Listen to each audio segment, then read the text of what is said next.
artist Rene Dumont was born in 1961 in Blackstone, Massachusetts. She has been painting and drawing from a very early age and gives credit to her encouraging mother. After graduating from high school, she continued her education, achieving an associate's degree in fine art in 1983 at the Community College of Rhode Island. Several years ago, Dumont continued her education at the Worcester Museum of Art to further study light, color, and anatomy.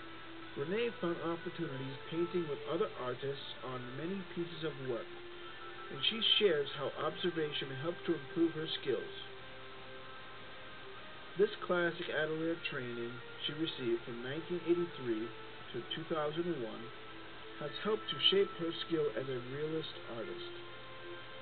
She has produced work for city officials, national organizations, and the United States government. The painting was so beautiful that when she painted it, the